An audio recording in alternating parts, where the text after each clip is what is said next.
बिस्मिल्लाहिर्रहमानिर्रहीम। पेशानी पर तिल का होना आपकी शख्सियत पर क्या असरात डालता है? इस वीडियो में हम आपको बताएंगे कि जिनकी पेशानी पर या उसके आसपास तिल होता है वो लोग कैसे होते हैं और उनकी शख्सियत में कौन कौन सी खूबियां पाई जाती हैं। मगर इससे पहले आपको बता दें कि हमारे इस चैनल पर आपके रूहानी मसाइल के हल के लिए वज़ाइफ, दुआ और कुरानी तावीज़ात की वीडियोस भी अपलोड की जा रही हैं। उनसे आप फ़ायदा उठा सकते हैं और इसी वीडियो के आखिर में दिए गए फ़ोन नंबर्स पर हमसे बराह रास्त राब्ता भी कर सकते हैं। अब जान लेते हैं कि पेशानी पर तिल का होना कैसा है। आपके माथे पर मौजूद तिल बेइंतहा खुशकिस्मती का बायस होता है। अगर ये तिल आपकी पेशानी के दाएं जानिब है तो इसका मतलब है कि आप बेहद अमीर होंगे। बढ़ती हुई उम्र के साथ साथ रुपया पैसा आपका मुकद्दर बनता रहेगा और आप सफर भी करेंगे। यही तिल अगर आपकी पेशानी के दरमियान में हो तो इसका मतलब यह है कि आप बहुत ज़हीन हैं।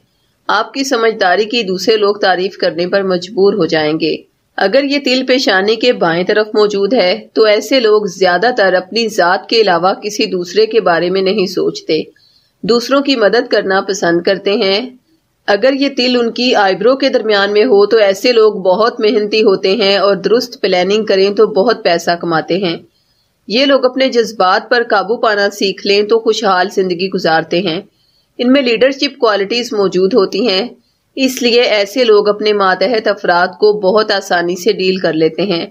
ये लोग जिंदगी के किसी न किसी मोड़ पर किसी खास फील्ड में मशहूर जरूर होते हैं।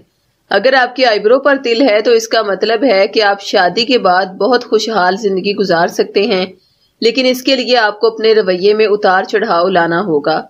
अगर तिल आपकी पलकों की ऊपरी साइड पर है तो इसका मतलब है कि आपको जिंदगी में कभी ना कभी शोहरत भी मिलेगी और आप अमीर भी होंगे। नाजरीन, पेशानी पर तिल की जो खुसूसियात हमने आपके साथ शेयर की हैं वो हमारा सिर्फ एक अंदाजा है जो सही भी हो सकता है और गलत भी। आपके ख्याल में हमारा ये अंदाजा कितने फीसद दुरुस्त है हमें कमेंट बॉक्स में जरूर बताएं और किसी भी रूहानी मसले का हल मालूम करने के लिए अभी हमसे राब्ता करें। ख़वातीन 0307 945 1212 पर और मर्द हजरात 0301 147 8615 पर राब्ता करें। शुक्रिया। अल्लाह हाफिज।